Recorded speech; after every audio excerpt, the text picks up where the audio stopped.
And midlife can bring physical changes that challenges one's identity as well as confidence.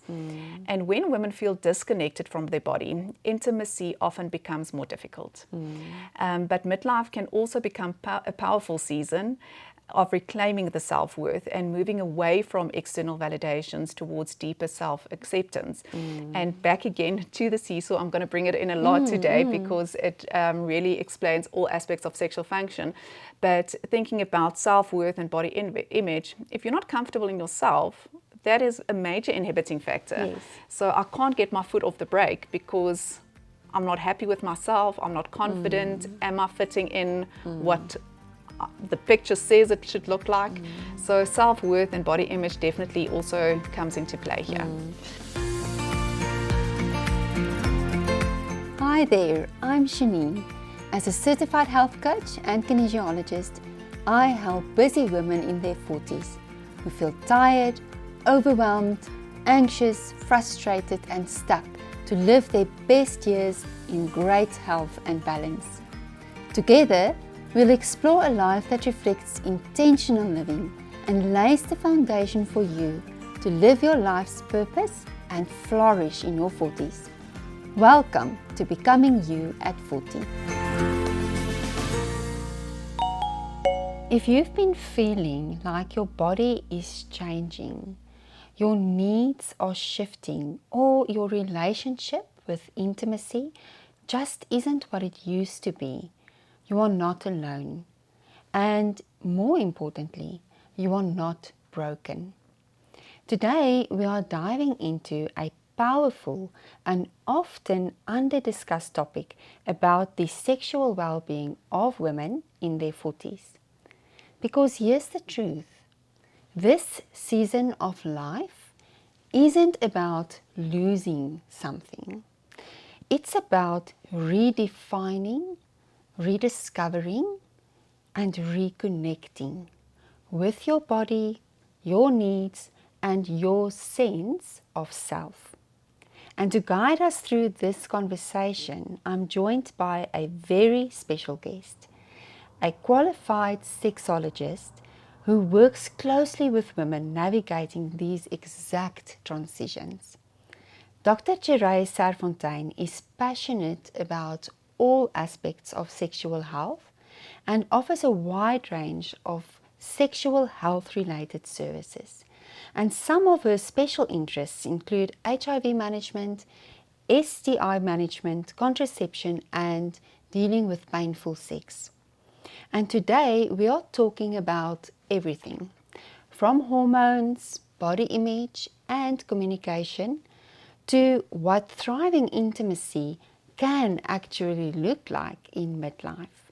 So if you've ever felt confused, disconnected, or maybe just curious, this conversation is for you. So Dr. Jireh, welcome to the show and thank you so much for being here and for taking the time out of your very busy schedule to join me in this very important conversation. Thank you so much for having me. I'm really excited to be here. I'm very glad to hear that because I think this is a very important topic. Definitely, yes. Yeah. Now, just before we begin, I want to invite the listeners to approach this with openness and with self-compassion. You might hear things today that challenge what you've believed about your body, your needs, or even your worth. And if something clicks, if you feel that pull towards wanting more connection, more ease, more confidence in yourself, please don't push that aside because that desire matters. And supporting women through that exact journey is something I'm deeply passionate about.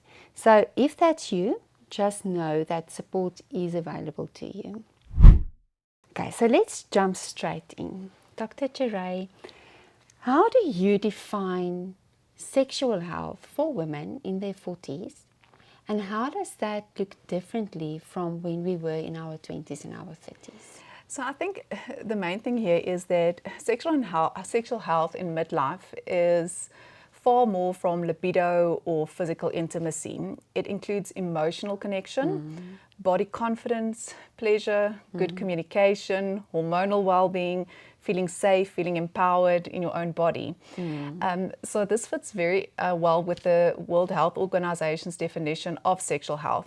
And the WHO says that sexual health is a state of physical, mental and social well-being in relation to sexuality. So it's not only the absence of disease.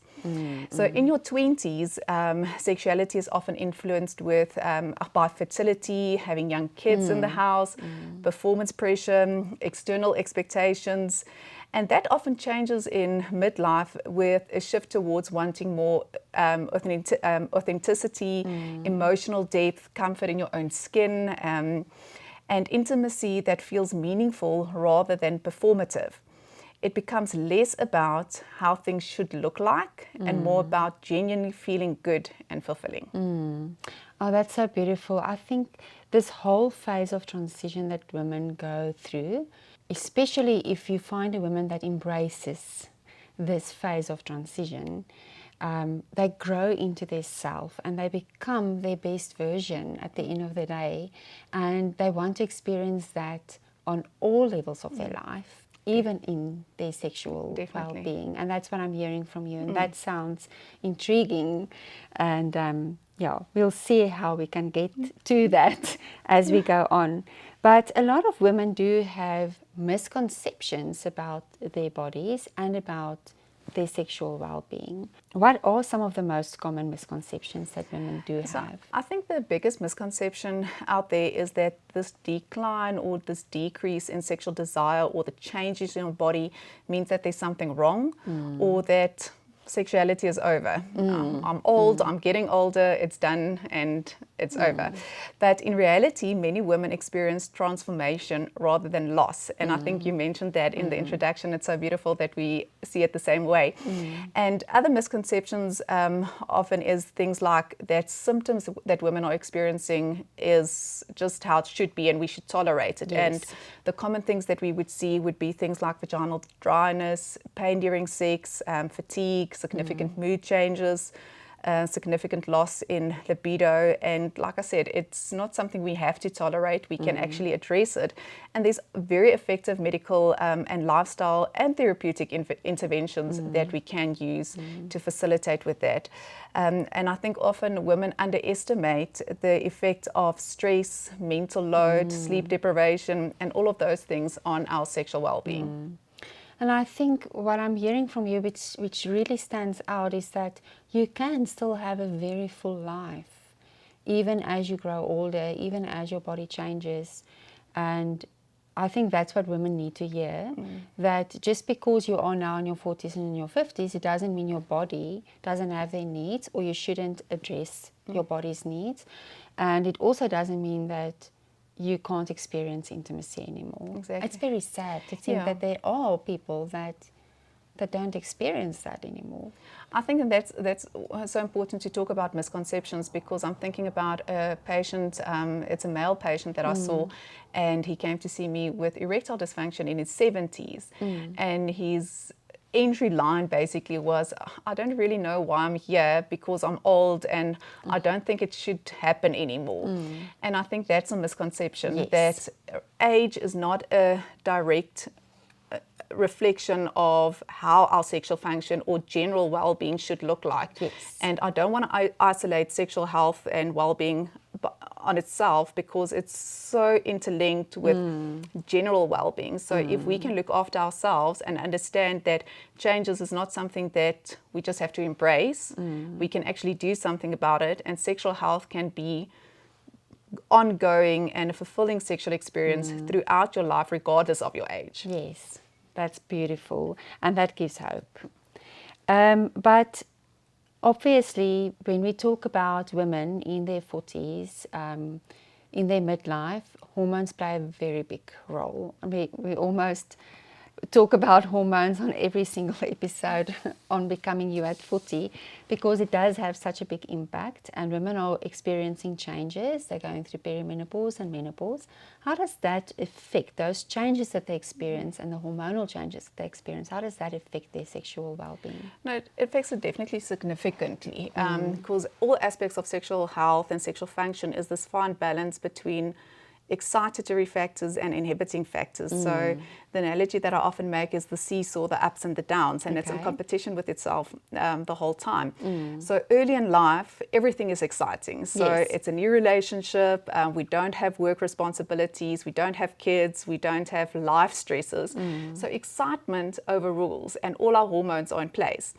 But the older we get, then the excitement of a long-term relationship actually starts to decrease. We've got more life responsibilities, work, stress, etc., etc. And on top of that, even with the hormonal changes from a biological side, it also has a play on this tipping point. So the hormones that change have a massive effect. So the hormonal fluctuations can affect the body in multiple ways, and declining estrogen levels can lead to vaginal dryness, that can actually lead to discomfort and pain during intimacy. We see recurring urinary tract infections, changes in genital arousal. Testosterone is also very important for women, although it is predominantly a male hormone. If it actually starts to decrease, we see an influence on desire, motivation, energy levels. And the other dominant sex hormone would be progesterone, where fluctuations might affect sleep and mood. And what makes perimenopause really difficult is that it's really this roller coaster. It's rapid fluctuations. 1 week everything is perfect, and the next week your ovaries don't know what they're doing. And then we've got this massive fluctuations, and that makes it very difficult to navigate. And I think that can also, we'll get to a bit about the relationships later, but I can imagine those fluctuations and you know, this week everything feels fine and next week everything doesn't feel fine. It can put a lot of strain on a relationship. But then there's also, despite just the hormonal shift, there's a big shift in how women feel about their bodies and how they see their bodies. And a lot of women connect their self-worth to how they look. And so my question is, how does our body image and our self-worth play out within this area of sexual well-being? So I don't want to generalize, because I think it's such an individual journey for each person or every woman going through this. But women often carry decades of messaging about how they should look like, how they should age, how to perform, how to act, how to fit that role. And that can be actually misleading. And midlife can bring physical changes that challenges one's identity as well as confidence. And when women feel disconnected from their body, intimacy often becomes more difficult. But midlife can also become a powerful season of reclaiming the self-worth and moving away from external validations towards deeper self-acceptance. And back again to the seesaw, I'm going to bring it in a lot today, because it really explains all aspects of sexual function. But thinking about self-worth and body image, if you're not comfortable in yourself, that is a major inhibiting factor. So I can't get my foot off the brake because I'm not happy with myself, I'm not confident, am I fitting in what the picture says it should look like? So self-worth and body image definitely also comes into play here. I see a lot of women in my practice as a health coach and as a kinesiologist. I work with women specifically in perimenopause and menopause, and some of them would say, I've been married for 20 plus years, and now I'm at an age where I don't want to be naked in front of my husband anymore. And that's where that body image can have a negative impact. But I love what you were saying there, that there's a positive impact if you can just accept who you are and embrace this new phase and the new body, the body that actually kept you for all these years, because this body gave you years of health. It was strong while you had to build a career. It maybe gave you children. And just to have that respect for your body, I think, can make a bit of a shift for women and how they feel about themselves. But then there's also an emotional disconnect. You mentioned now a disconnect. Yes. And I think a lot of couples grow emotionally apart from each other. Back to that seesaw analogy that you just used, because of all the career stress, and we're raising children, and we've got financial stress and all of that. So we are not in a relationship inside a bubble. And I do believe that, especially in a long-term relationship, that emotional disconnect can happen. And how does that then influence our sexual well-being? So I think for a lot of women in midlife, emotional intimacy becomes increasingly important. Feeling emotionally connected, understood, appreciated, and supported by a partner often directly influences our physical intimacy. And you just mentioned, especially in long-term relationships, but definitely in long-term relationships, we can sometimes see it becoming very functional, focusing on parenting, career. Basically, I'm just repeating what you mentioned here. But I like the word functional. So it's, and then this emotional connection can unintentionally start falling aside. But rebuilding intimacy often starts outside the bedroom. Meaningful conversations, affection, shared experiences, laughter, and just feeling emotionally seen. And I think that's a choice. So we need to rechannel everything into a positive place, and sometimes it's easier said than done, but it's a decision. It's almost like going back to before there were children, going back to when you were still dating and reliving those years. But as you say, that's definitely a conscious decision, because you have to make time in your schedule to go on a date or to do something, to have that time to be able to connect emotionally. But it's possible. And I think women that feel seen already develops a more positive relationship towards their own body. And I can just see how that can become a positive whirlpool or positive trajectory, yes. But I also believe that a lot of women, like you mentioned, they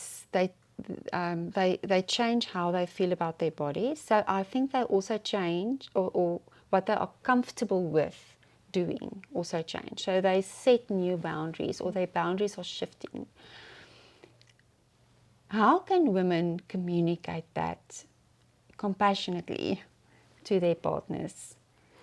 So open communication is very important, and I think just taking it back a few years, if one can start having open conversations around sexuality and needs and pleasure, it's easier to readdress it later in life. But it's never too late to start a conversation around it. And many women struggle to express changing needs because the fear of disappointing their partner and appearing selfish. And sometimes I've got the, in my opinion, I think a lot of women don't think they have the right vocabulary to actually voice it. But one of my colleagues once mentioned that we don't need these fancy words. We can just basically use grade 1, actually toddler words, in the sense that we can just say harder, softer, up, down, left, right, yes, no, and just stop. So we don't have to elaborate. We can just start having small cues during sexual intimacy and start opening up that conversation. And it helps to approach conversations with honesty rather than blame. And using phrases like, my body is changing and I'm learning what I need, creates collaboration instead of conflict. Yeah, I love that. I love that. And I think it's just, again, it comes back to making the choice to also have that conversation. And I think it's also about stepping up for your own needs, to be brave enough to have that conversation. And I think in a lot of cases, you will know better, but I think the man in the relationship would actually be very open to those cues, isn't it? Yeah. No, I think men can also, I know we're talking about women here, but they also see hormonal changes, and they also start Obviously, developing sexual dysfunctions, and erectile dysfunction Yes. significantly increases with age. And sometimes they sit back and I don't know how to communicate. So if that's true. the partner, if the lady going through this midlife can actually just start, then it's going to be or do not disturb. And it doesn't necessarily mean that if you close the door, the kids are going to know, oh, they're having sex. It's more about they need alone time. So I think it's definitely about the age of the kids and their understanding. But when they become more independent, and often even if they're in the house, the parents might feel that, what's my role as an individual? What's my role as a mother now? And over time, they experience disconnect from their partner. And once the kids are older, then I need to redefine my purpose in this family dynamics. Where do I sit myself, and how do I actually navigate through that? Yeah, it's almost like what you are now alluding to is empty nest syndrome. You've been a mother, a specific role, and that role is changing, and now I don't know who I am anymore. So she has actually she laid her life down for kids, and now she needs to pick up her own life within a relationship. And I can see how that can be difficult. But it can be done. I think there's life after children. Yes. There's a wonderful life after children. And I think the message that we want to give today is you can have a very wonderful, intimate life after children, as your children grows older. And you mentioned earlier that your sexual well-being also needs the foundational pillars of health. You also need to take care of your sexual health, just like you would take care of the rest of your body. So we had Dr. Bianca Zondag on the show a couple of episodes ago, and we specifically talked about vaginal health, and she also mentioned like that your vagina also needs to be hydrated. It also needs exercise. It also needs nutrition. So in what way does these healthy pillars impact our sexual well-being? So I think, like you said, sexual well-being is deeply connected to overall health. And that is why the WHO's definition is so beautiful, because it's a physical, mental, and social well-being that we need to take care of, and not just the absence of disease. So it's not only about starting with hormone replacement therapy or starting something for the vaginal dryness. It is about general health, and basic things that you would do to improve your general health would be beneficial for your sexual function as well. And that would be exercise, which can improve circulation, it can lift the mood, build your confidence, actually help with hormonal dysregulations. Nutrition supports energy and metabolic health. Mental health is very important, and it supports, it plays a role to ease emotional exhaustion, and it's most common cause of, and that is one of the most common causes of low desire in women, because I'm depressed, I'm anxious. So mental health is very important to take care of itself. And focusing on sexual health, I think it's also important to understand what is aspects of sexual health. When we say there is something lacking, is it arousal? Is it desire? Is it orgasm? And once one can identify that, then we can start looking into what specifically we need to do to improve that specific concern. But it's almost mind-blowing to me that no matter what aspect we are talking about regarding health, we always come back to the basics. And if I think about it in kinesiology we try to establish balance on a physical level, on an emotional level, on a biochemical level. And it's the same as what you said. There's always making sure that you live your life intentionally, so that you have that good, stable foundation to show up in your marriage as the person you want to be, in your relationship, and for you to be able to enjoy that intimacy. Always comes back to balance.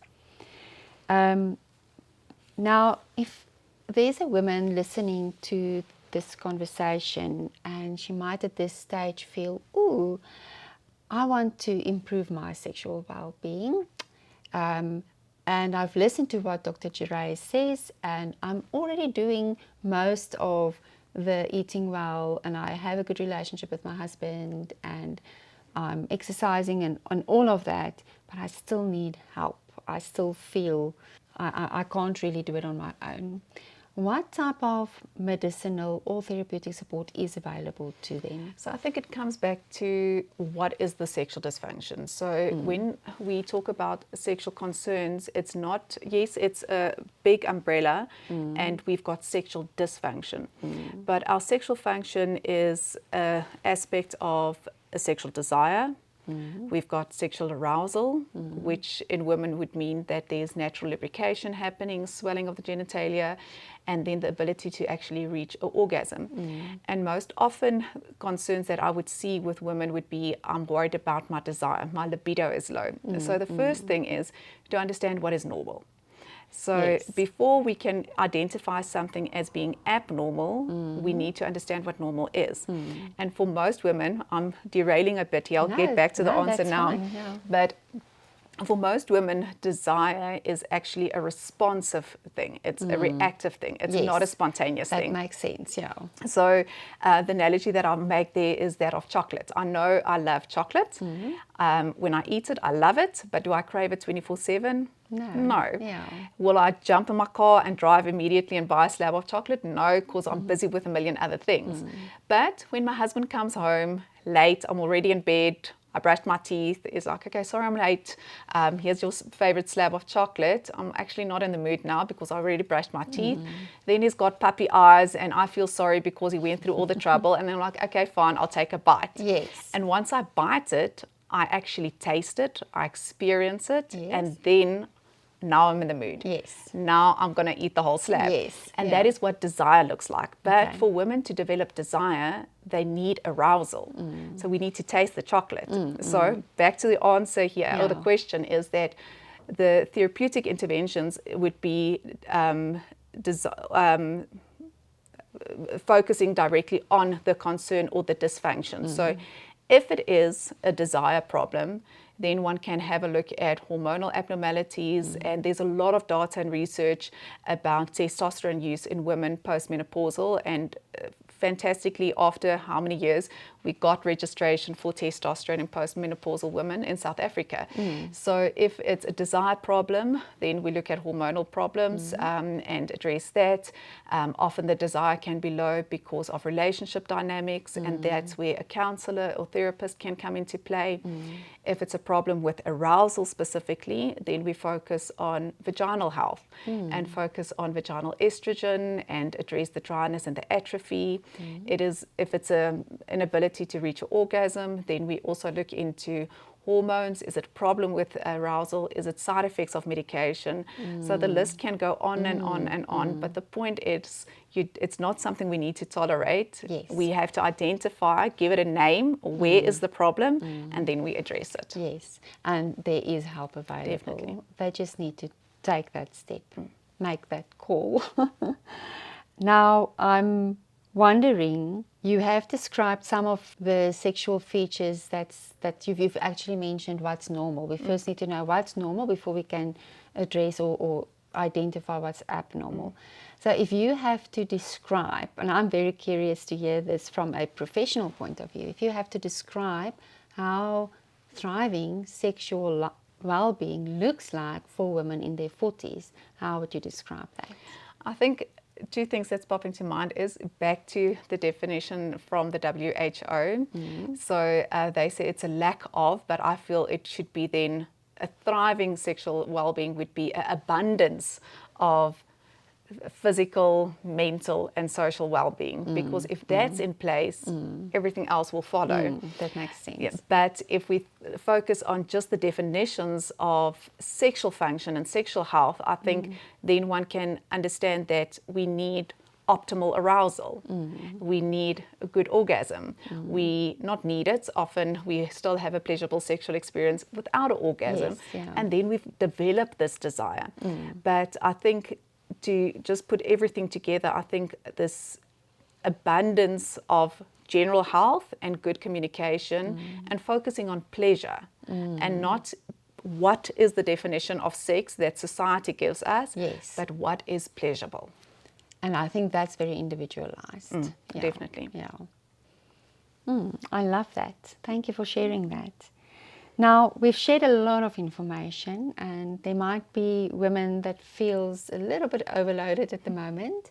So let's break it down for them, and also especially for the women that feels, yes, I want that improvement for myself. I want to take that next step. What are some of the small things that they can do, maybe even on a daily basis, to improve their sexual well-being?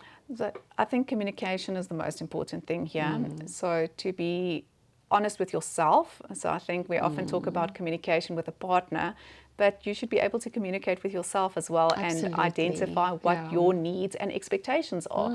Because if expectation and reality is apart, the bigger the gap for disappointment. Exactly. And that's where we see the problems. So I think communication is very important, focusing on general health. So I'm not going to delve into that again because we really touched that. And then also just identify what is pleasurable and experience it and explore it. And yeah, so I think just to summarize, it would be good communication, focusing on general health, getting enough exercise, sleep, looking at your hormones. Are you a good candidate to start with hormone replacement therapy? If there's pain, it's abnormal, then seek help and treat that. So, yeah, I think it's a very broad answer that I gave now. But, yeah. But I love that you say start with communicating and first communicate with yourself. I love that because you cannot show up in that intimate space if you don't know what you want and what you need and how you feel. And that also brings up permission for me, giving yourself the permission to have an abundant life in your 40s and 50s. Yeah. You've just mentioned there that if you have pain, you need to seek help. What are some of the other reasons why people really need to make that decision to get help? What are the signs they need to look out for to either get medicinal support or then therapeutic support? Okay, so definitely the pain that we spoke about now. If there is persistent vaginal dryness or recurring bladder infections, that is often a concern and a sign of definite hormonal dysregulations in the genitourinary system. If the sexual changes causes distress, because if it doesn't cause distress and all parties involved are very comfortable, then don't push it. Okay, so I think we need to understand that a sexual dysfunction, the definition entails it needs to be accompanied by distress. So if there's distress for yourself, definitely seek help. If it causes a lot of strain on the relationship, it causes distress in the relationship, you need to seek help. If there's ongoing fatigue or severe sleep disruptions, we definitely need attention. If there's major mood changes, anxiety and depression, that definitely is also a red flag saying that you need attention. And the other thing that's coming to mind here is if the bleeding, menstrual bleeding, if say you're not postmenopausal yet, and there's persistent bleeding irregularities and concerns, also seek help. I want to close out this conversation with actually a very important question. Can you describe or tell us, no, not describe, can you tell us what is the one thing that you truly wish women would know about their bodies? In their midlives now. In their midlife, yeah. So I think the most important thing for me, the message that I want to put out there is that your body is not failing you. It is changing. Yes. And with that, we see a lack of intimacy. But my key is planned intimacy is better than no intimacy at all. So we need to take time for ourselves. We need to communicate with ourselves on what our needs and expectations are. You need to identify what is pleasurable. You need to communicate that with your partner. And if life is busy, plan intimacy. Yes, I love that. That's taking back. That's again getting back to being decisive about this, making that choice for yourself. Plan it. Yeah. Dr. Jireh, thank you so much. You have shared so many knowledge. You have shared things that we can tangibly take with us. You are giving us hope. And I'm sure there are some of the listeners that at this stage feel already very well connected with you. And I'm sure that they've now realized that you are someone that can help them. So if anyone would like to contact you, where can they get a hold of you? I think internet is the easiest. Okay. So I'm part of the My Sexual Health team. So the website is mysexualhealth.co.za, and it's a multidisciplinary team. So even if someone's not based in Pretoria, there's doctors literally across South Africa. Okay. But they can also find me on my personal website, Jireh Serfontein.co.za, and all the contact details are there. All right. What I will do, I'll also share both those website links in the description box of the podcast episode, and then people can just follow that link to contact you. Thank you so much. Thank you for the beautiful and actually safe manner in which you described this beautiful sexual well-being that we can experience in our 40s and 50s. So thank you so much for being here. It's such a pleasure. Thank you. It was lovely. This has been such a powerful and important conversation. If there's one thing I really hope that you take away from today, it's this. Your body is not working against you. It's asking to be listened to in a new way. Your needs that are changing isn't a problem.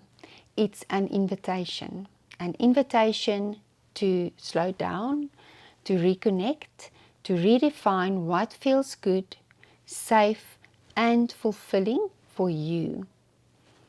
If this episode resonated with you, I'd love for you to share it with a friend who needs to hear this. Sharing my podcast helps me grow this community and reach more women who need the support. And if you are on your own journey of reconnecting with your body, your health, and your self-worth in this season, this is exactly the work I do. Those moments where something resonated, where you felt the nudge for more, that wasn't random. That's your body and your truth asking you to come back home to yourself. So let me help you do that. Visit www.dianocare.co.za to learn more about my services and to sign up for my weekly newsletter.